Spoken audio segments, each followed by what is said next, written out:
Vamos a la escritura, mis amados hermanos, y vamos a abrir la palabra del Señor.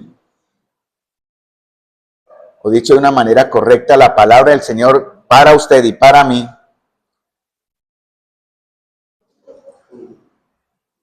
En Marcos, capítulo 6, versículo 45. Ahí de ahí arrancamos, ¿no? Esta es la base. Hemos ido hacia atrás para entender las necesidades de las personas. Primera necesidad que el Señor suple, Marcos capítulo 1, 14. Siempre hay que tener en cuenta en nuestro evangelismo estos textos. Marcos 1, 14, porque cuando hablamos del reino de Dios, la primera necesidad que debemos mostrarle a las personas es la necesidad del perdón de sus pecados. No es la necesidad de una iglesia, no es la necesidad de una religión, no es una necesidad espiritual como está de moda en muchas partes, simplemente tener un efecto o una ambientación espiritual en nuestra vida. Ser personas espirituales, no, eso no es lo que busca el Señor. El Señor quiere que seamos verdaderamente convertidos, nuestros pecados hayan sido perdonados, tener esa seguridad. Entonces ese es el primer paso para un verdadero discípulo, es conocer del Señor. Marcos 1, 14 al 15. Después, habiendo conocido al Señor, el Señor hace un llamado. Verdaderamente, como Juan capítulo 10, versículo 28 lo enseña, mis ovejas oyen mi voz, yo las conozco y me siguen. Ahora, hermano amado, después de que usted ha recibido la salvación del Señor por la gracia, únicamente por Él, la reacción inmediata, eso está en la Escritura. Obviamente el Señor ya hace un llamado predeterminado. Usted va a oír la voz del Señor y por tanto al oír la voz del Señor le va a seguir. Eso le hace el discípulo, lo hace un discípulo. Y eso es lo que el Señor enseña en Marcos capítulo 1, 16 hasta el versículo 20.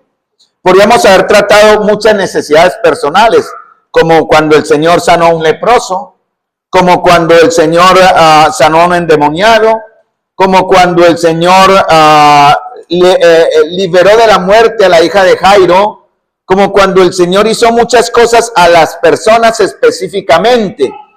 Pero el primer propósito del Señor es la solución al problema del pecado. Después de solucionar el problema del pecado, pasamos a ser sus discípulos. Aquí estamos, hermanos. Y Él comienza una enseñanza muy personal.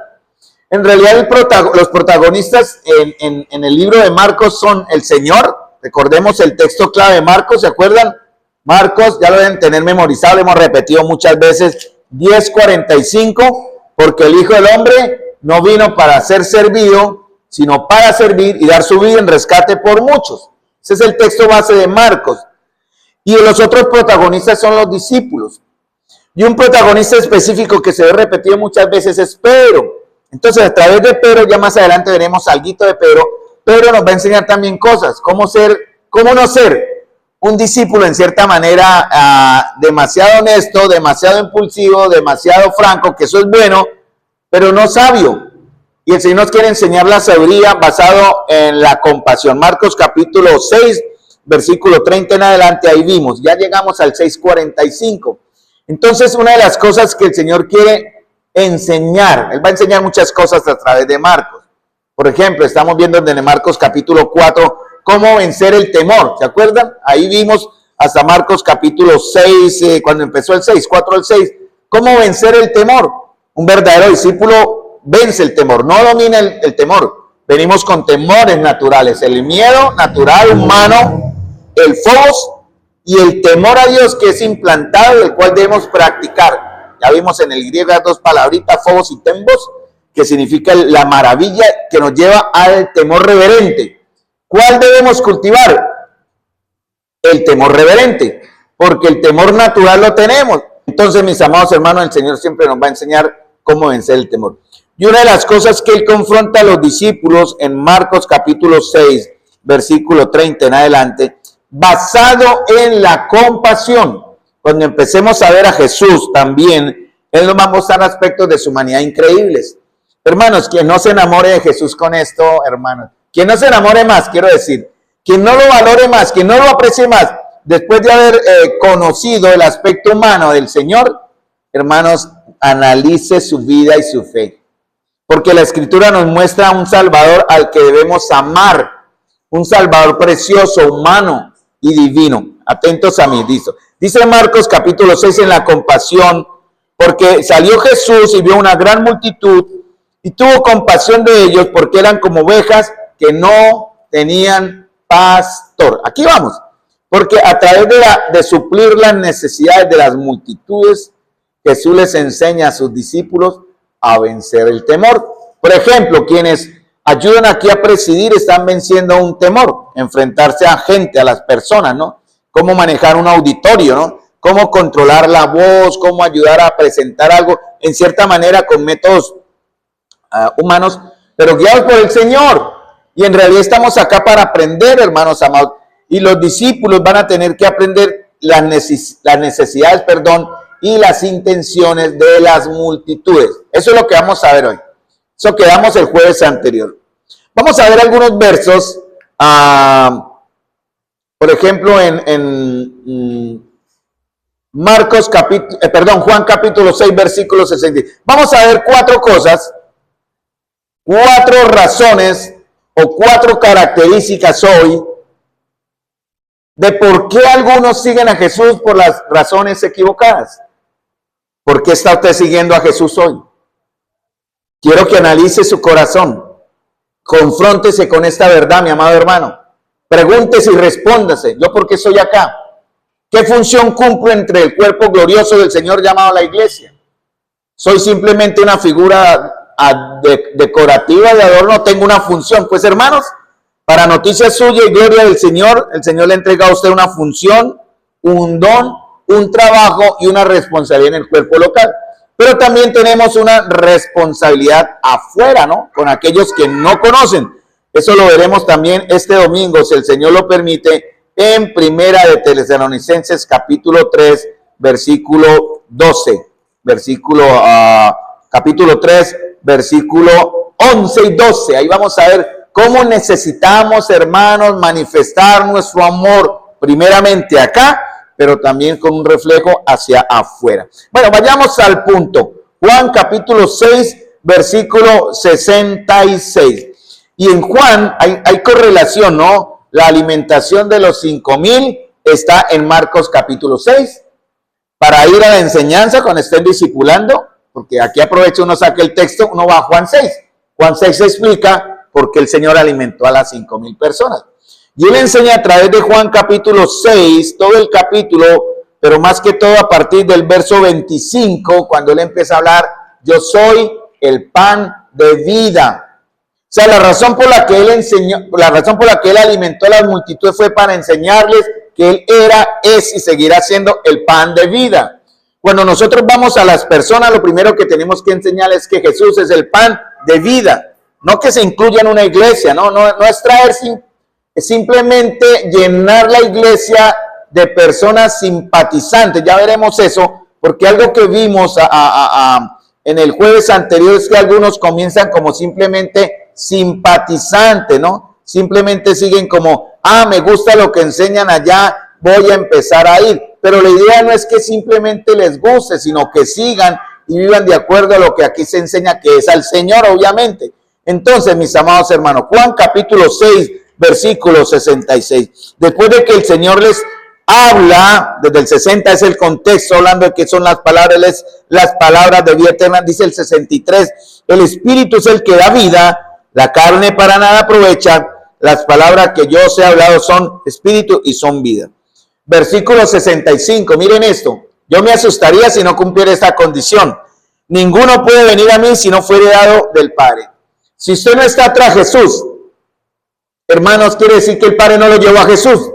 Quiere decir en verdad, como conclusión muy natural a este verso, que no estamos con Jesús. Esa es una verdad confrontadora. Verso 66, cuando él dijo esas palabras, mire lo que sucedió. Desde entonces, muchos de sus discípulos volvieron atrás y ya no andaban con él. Increíble, ¿no? Viendo sus maravillas. Después de eso, unos días atrás le había enviado a más de 70 y a los 12 a enseñar la palabra. Y muchos de los que le estaban siguiendo, lo estaban siguiendo de la manera incorrecta. ¿Por qué? Porque cuando él los confrontó con la verdad de seguirle, ellos decidieron echarse para atrás. Esto no es para nosotros. Tristemente, podríamos decir, y espero que eso no pase, debemos orar, porque eso es parte de nuestro trabajo de iglesia. Los invito este sábado a la vigilia para orar fuertemente sobre temas tan puntuales como cómo ser la mejor iglesia de acuerdo al modelo bíblico.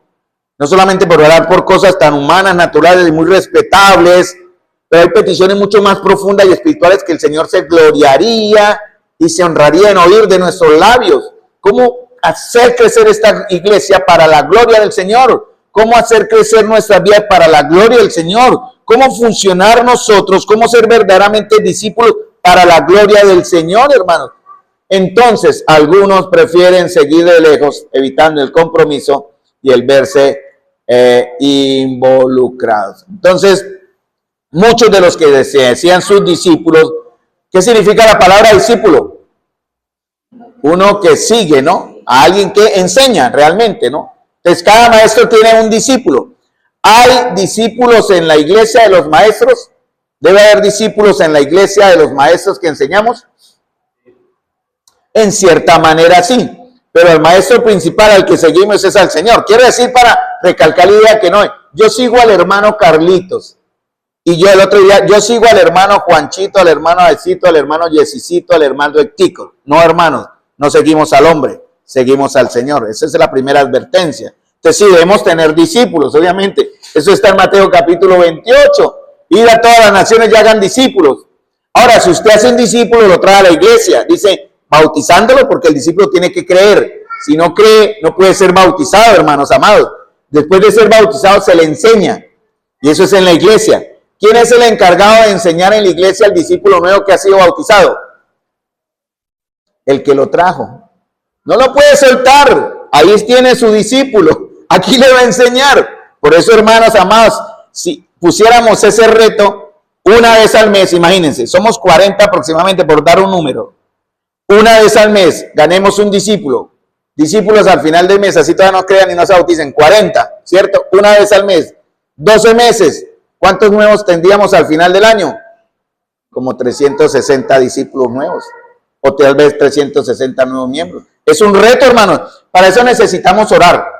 Para eso los invito este sábado a la reunión de vigilia. Para pedir esto, que el Señor dé de nuevo, valentía y llenura para orar y ganar discípulos. Esa es la tarea nuestra, hermanos amados. Por eso los estudios en las casas se deben abrir de una manera sabia, respetuosa, temerosa, para ser discípulos. Entonces, muchos siguen a Cristo de lejos por temor a que su comunión con Él sea la causa de alguna pérdida material, ¿verdad? De alguna pérdida social, de alguna pérdida económica personal, como en el caso de Pedro. ¿Qué fue lo que Pedro pensó perder? ¿Por qué Pedro no siguió al Señor y le abandonó en un momento? Él temía perder ¿qué? La vida, ¿cierto? Él es muy machito, ¿cierto? Es buen pescador. Digo, Señor, si es necesario moriré, ¿no? Ay, pero no cantaré el gallo 3 veces antes de que tú me niegues. Esto del canto del gallo, hermanos, era el llamado al cambio de guardia romano. Los romanos hacían 4 cambios de guardia. El tercero era el que se llama el canto del gallo, que era más o menos entre las 4 y las 6 de la mañana. Ese fue el que escuchó Pedro. Ahí fue cuando se acordó que había negado al Señor. Hermanos amados, dice, Pedro le seguía de lejos, Mateo 26, 58, hasta el patio del sumo sacerdotes. Y entrando se sentó con los alguaciles para ver el fin. ¿Cómo iría a morir su maestro? Pero él no dijo, yo muero contigo, Señor. Fácilmente el Señor pudo haberlo como acusado, ¿no? Pero en Lucas dice una palabra muy interesante. Cuando alguien le dijo, tú eres uno de sus discípulos, Pedro le negó fuertemente, incluso con palabras fuertes.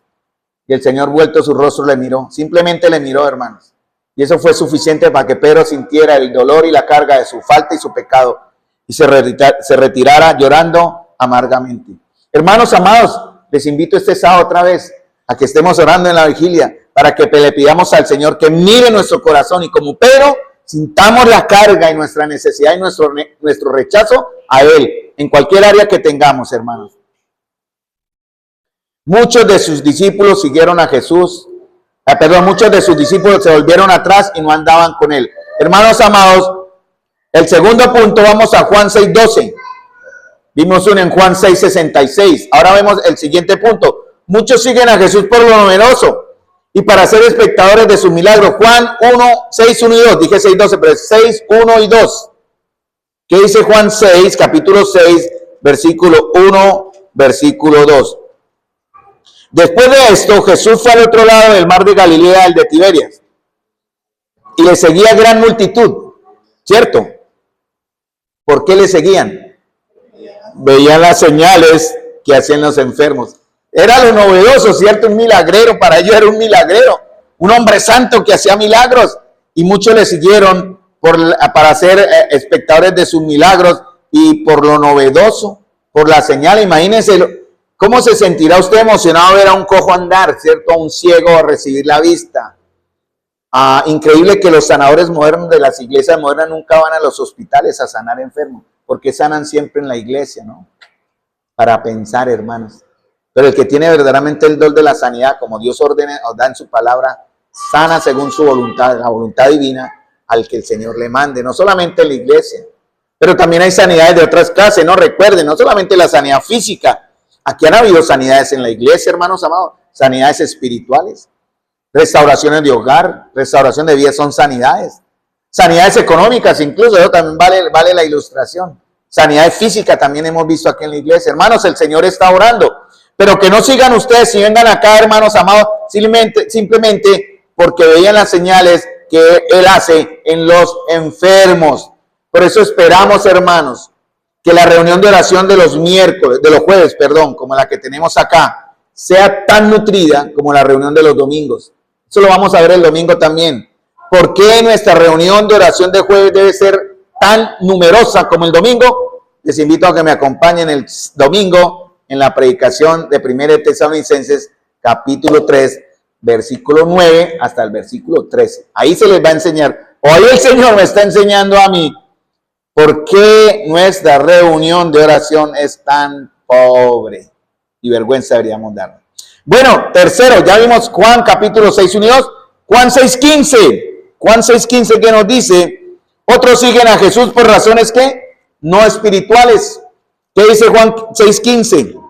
Dice, pero entendiendo Jesús que iba a venir para apoderarse de él y hacerle rey, volvió a retirarse al monte solo. Este verso de Juan 6:15 es el mismo que está en Marcos 6:45. El Señor entendió, Él sabía, la intención de ellos es hacerme rey. Por eso sube a sus discípulos a la barca, ¿cierto? Y apresuradamente, como dice en Marcos, ¿cierto? Los envía cruzando el mar 5 kilómetros adelante y les dice, espérenme allá, ya voy, ¿no? Ya los alcanzo, yo despido la multitud, ¿no? Hizo a sus discípulos entrar a la barca, más adelante él termina de orar. Una de las necesidades de Jesús, les adelanto, es una de varias que vamos a ver. Es la necesidad. Hermanos, cuando decimos necesidad, ¿qué significa? Cuando hablamos de necesidad, por ejemplo, yo antes de empezar la reunión le dije a mi esposa más gordita, tráigame agüita, porque a mí me da necesidad de tomar agua. Si no tomo agua se me seca la garganta y me da tos. ¿Cuál es nuestra necesidad, hermanos? Y en el caso del Señor, Él quiere suplirlas, pero hay necesidades que no son tan espirituales, ¿verdad? Que hay que tener cuidado. Debemos aprender, hermanos, a suplir nuestra necesidad de la manera correcta. En Marcos capítulo 6, versículo 45, Él dice que ellos querían apoderarse de hacerle rey. ¿Cierto, hermanos? Una necesidad nada espiritual, un interés nada espiritual. ¿Seguimos a Jesús por eso? Muchos de sus discípulos en realidad se desalentaron cuando Él dijo, yo no soy el que ustedes esperaban. Yo no soy el Mesías glorioso que derrotará a Roma. Porque ellos en un momento en Mateo capítulo 24, 23 al último parte del verso le dicen, Señor, mira la gloria del templo. Y Él les dice, ay, no quedará piedra sobre piedra. ¿Cierto? No pasará esta generación y no quedará de este lugar piedra sobre piedra. Quiere decir, esa generación menos de 70 años, menos de 50 años. 30 años más adelante, después de su muerte, el templo fue destruido por Roma. Muchos le abandonaron. Algunos dicen que Judas fue uno de los que empezaron a seguir al Señor, pensando que Él era el Mesías glorioso y triunfante. Cuando se desalentó, dijo, este no es el hombre que buscaba, no me conviene, fácilmente le traicionó. A pesar de que, pues yo aquí saco mi provecho, ¿no? He estado casi un año larguito con él, año y medio con él, y él era el tesorero. Fácil, ¿no? Echarle mano a la ofrenda y mano a la bolsa, ¿no? Satanás entró en su corazón, amados hermanos. Entonces, tercer punto, cuarto punto, hermanos. Repitámoslo, algunos siguen a Jesús evitando el compromiso. ¿Somos de esos discípulos, hermanos? Algunos seguimos a Jesús por lo novedoso. Ay, aquí hay buena comunión, la comunión llena, hermanos. Cuando cantamos gloriosamente, el que diga que no sale impactado por una buena alabanza y una buena comunión, algo le falta. Yo no voy a ir más allá de lo que me está permitido decir, pero algo le falta. En su corazón hay algo que está impidiendo que usted se llene espiritualmente. Muchos vienen porque hay un lugar donde hay amistad, buenos amigos, hay amor, pero esa no debe ser la razón. Esos son los efectos y las consecuencias de una comunión de otros que sí tenemos o que estamos sí en una correcta relación con Cristo. Entonces, eso se genera naturalmente. Y hay unos que vienen sin conocer y reciben el beneficio. Entonces, eso es lo que yo quiero decir, ¿no? Otros siguen a Jesús por intereses nada espirituales, ¿verdad? Y el cuarto punto, Juan 6, 26 y 27. Vimos todos en Juan, ¿no? Juan 6, 1, 2, Juan 6, 15, Juan 6, 26, 27, ¿cierto? Muy bien, entonces dice, respondiendo Jesús y les dijo, miren cómo confronta. De cierto os digo que me buscáis. ¿Buscamos a Jesús? ¿Cierto? Amén, ¿sí o no? Y les dice a ellos, no porque habéis visto las señales, sino porque comiste el pan y os saciasteis. Trabajen. Esa palabra la veremos. Trabajen. No por la comida que perece, sino por la comida que a vida eterna permanece, el cual el Hijo del Hombre os dará, porque a este señaló Dios el Padre. Trabajen. No por la comida que perece, sino por la comida que a vida eterna permanece, el cual el Hijo del Hombre os dará. Hermanos amados, y este siempre ha sido un problema. Nosotros, ¿por qué seguimos a Jesús entonces? ¿Cuál es en realidad nuestra intención, amados hermanos? Esa sería la pregunta. ¿Nosotros por qué seguimos a Jesús, hermanos? Pregúntense. Iglesia, ¿por qué estamos? Miren, hermanos, un verdadero discípulo en estos minutos que me quedan. Vamos a ver algunos versos también. Estamos con la Biblia, pueden anotar. Si quieren, yo les mando el bosquejo por el interno, no pasa nada. No hay derechos de autor, esto es la palabra, así que es para compartir. Miren, hermanos, los discípulos que seguimos verdaderamente a Jesús. Ya vimos a aquellos que le siguen de manera incorrecta, ¿no? Ahora veamos algunas características de los que le seguimos de la manera correcta. Y aquí yo me quiero incluir con respeto, aunque estoy aprendiendo. Ahora, un discípulo que sigue verdaderamente a Jesús, Juan 6, 63, entiende su relación con él. ¿De qué manera? Dice Juan 6, 63, el Espíritu es el que da vida, la carne para nada aprovecha. Las palabras que yo os he hablado son espíritu y son vida. La gran pregunta es, hermano, lo que usted tiene en sus manos, que tiene la Biblia, ¿cada cuánto la está leyendo? Leyéndola, ¿no?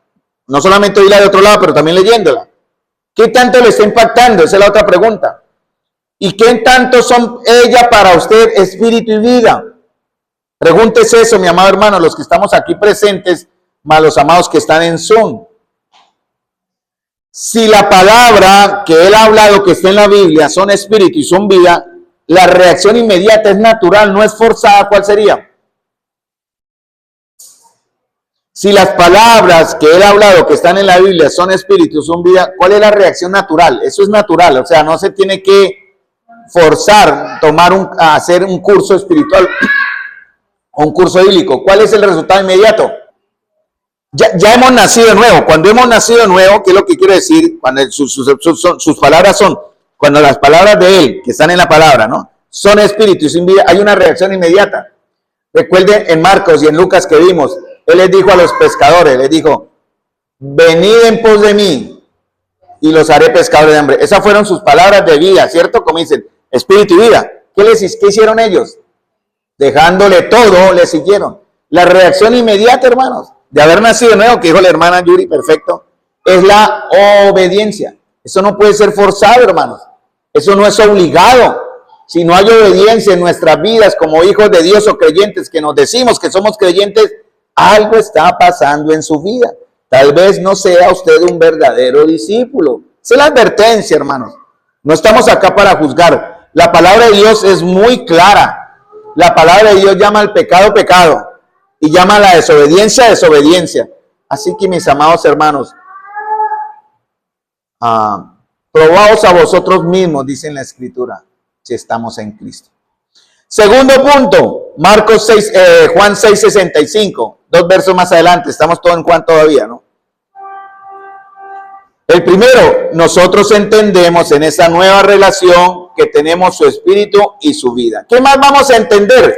Juan 6:65, dice el Señor, por eso os he dicho que ninguno puede venir a mí si no le fue dado por el Padre. ¿Qué nos enseña esto, amados hermanos? ¿Qué nos enseña este versículo para sus verdaderos discípulos? ¿Estamos acá siguiéndole?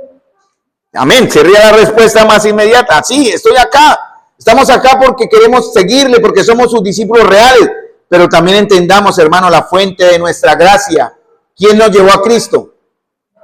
Dice ahí, el Padre. Usted está acá porque el Padre le trajo. Si usted invita a alguien, lo trae porque el Padre le está trayendo. Ojalá esa persona conozca aquí las palabras de espíritu y de vida que escucha de Jesús. Usted está acá, en verdad, hermanos, porque entendemos que quien nos llevó a Jesús ha sido el Padre. Entonces, ¿qué tenemos que tener hacia el Padre? Amor, ¿qué más? Falta una como primero antes de amor, obediencia. Pablo, gratitud. Primera de Tesalonicenses capítulo 3, versículo 10, si mal no me recuerdo en mi enseñanza. Damos gracias a Dios. Siempre damos gracias a Dios. ¿Qué seríamos sin el Señor, hermanos? ¿Dónde estaría la iglesia sin el Señor? El hermano Yesí nos enseñó en Caballeros los candelabros de la iglesia, Apocalipsis 1 y 2. Esta iglesia tiene un candelabro. Jesús se mueve en medio de esta iglesia, pero él también advierte, le dijo a los de Éfeso, haz las primeras obras, recuerda dónde has caído, porque si no vendré y quitaré tu candelabro. Hermanos, ¿cómo sabemos que tenemos el candelabro del Señor ahora y no que Él nos lo quitó? Imagínense ustedes, ¿cómo nos sentiríamos si el Señor abriera nuestros sentidos espirituales y Él dijera, yo quité su candelabro? ¿Qué pensaríamos nosotros como iglesia? ¿Nos humillaríamos al Señor rogándole misericordia, Señor, vuelve a nosotros? ¿O seguiríamos viviendo la vida espiritual? Porque hay iglesias que viven sin el candelabro del Señor. Iglesias carnales, iglesias materialistas, iglesias no espirituales o miembros no espirituales, carnales, materialistas, poco amorosos, poco obedientes, no evangelizadores, no siervos, no discípulos. Hermanos, yo sé que el Señor lo ha quitado, pero qué temor, qué haríamos. Lloremos por eso. Les invito este sábado a la reunión de oración para eso también, para pedirle al Señor que mantenga su luz. El hermano Yesí nos enseñó eso también. El candelabro necesita una luz. Esa luz la da Jesús. La luz de esta iglesia la da Jesús, no los que estamos acá. Nosotros recibimos el beneficio de estar en esa luz. Aunque somos luz, lo dice en Efesios capítulo 5, versículo 8. Como somos luz, debemos andar, como hijos de luz, ¿cierto? Pero entonces, amados hermanos, entendamos esto. Estamos acá porque el Señor nos ha puesto acá. Vayamos a Juan capítulo 8, versículo 31. Otro texto en Juan.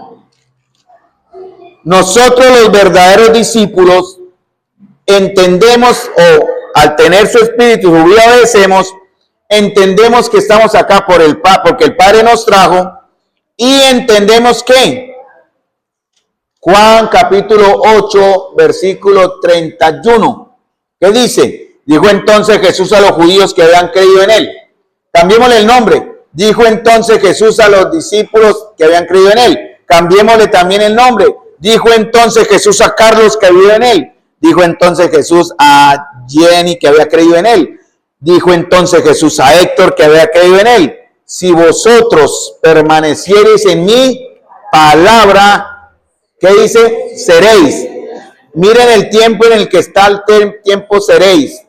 No dice serán mis discípulos, no, quiere decir que está en tiempo futuro, no, llegaremos a ser verdaderamente sus discípulos, porque es un proceso, nadie llegó acá aprendido, pero el Señor quiere decir, si ustedes permanecen en mi palabra, la meta final, hermanos, es ser ¿qué? Verdaderamente discípulos. Hermanos amados, esa es nuestra meta. Y por eso, y lo he dicho, lo estoy repitiendo constantemente, les invito este sábado a la reunión de vigilia, hermanos, para que le oremos al Señor que nos enseñe a permanecer en... Hay una pregunta, ¿Él debe enseñarnos a permanecer en su palabra? ¿Él debe enseñarnos a permanecer en su palabra?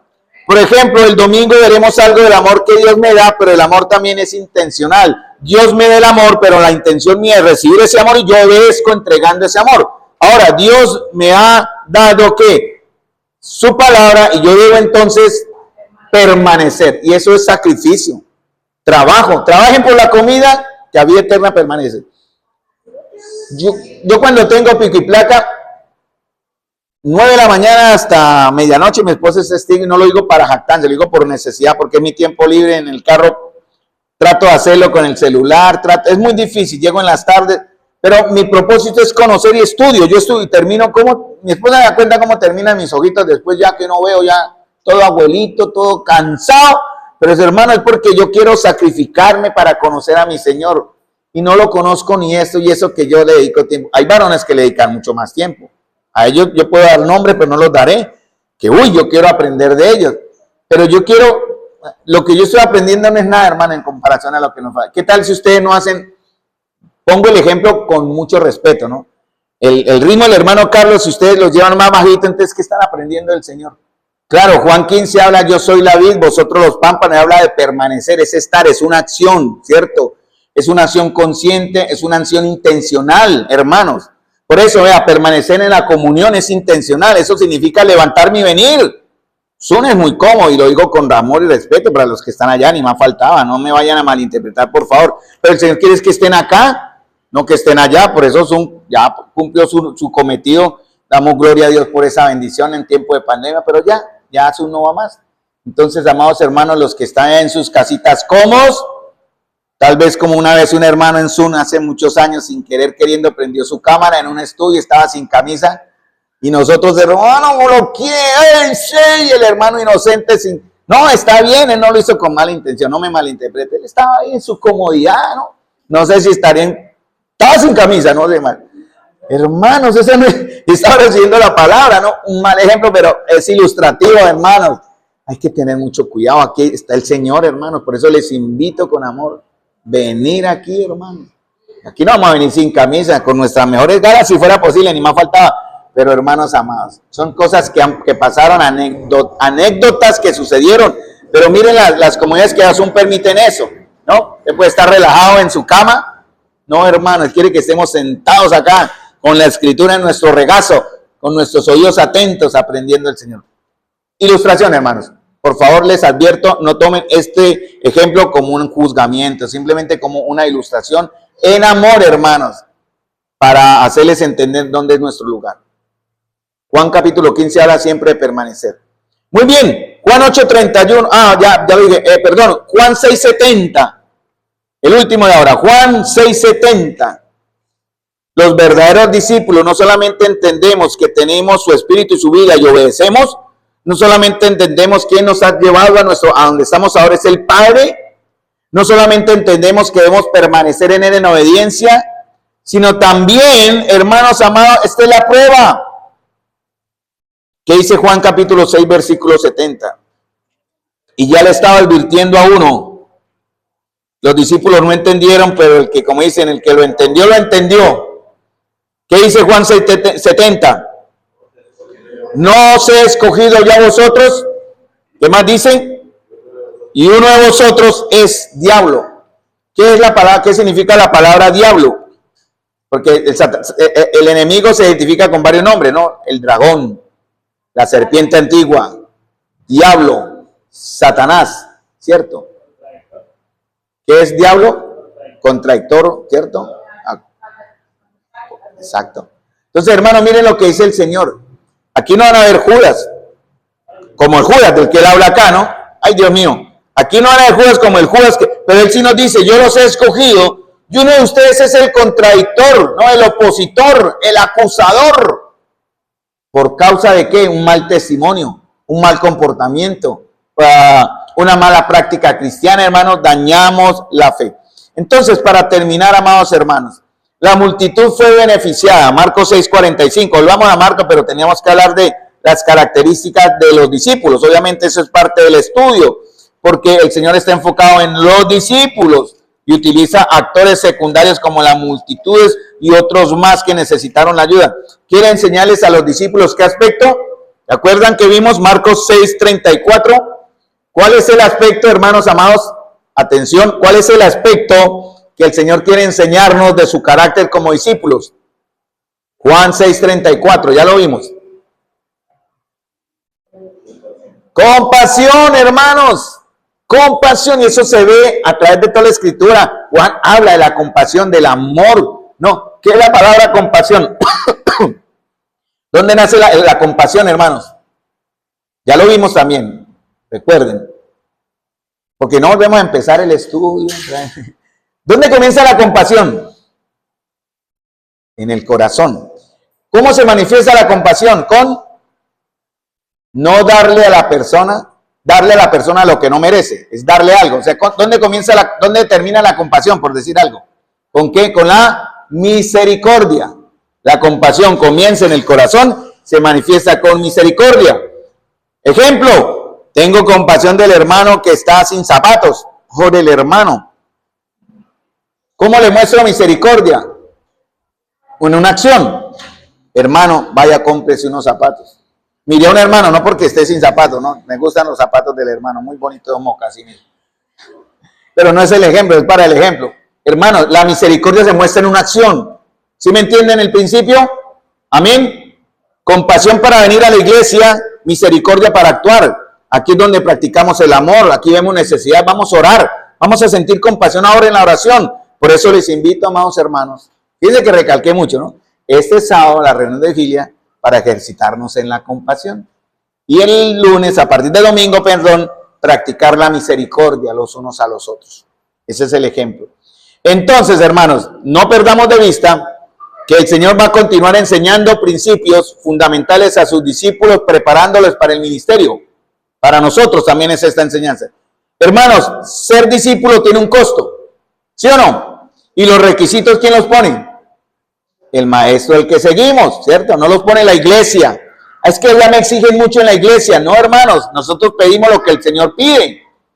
No ganamos el amor de Dios por ser discípulos, hermanos, sino que somos discípulos porque entendemos que somos amados. Una reacción. No se puede ser salvo y no ser discípulo. Entonces, ¿cómo sabemos que usted es salvo?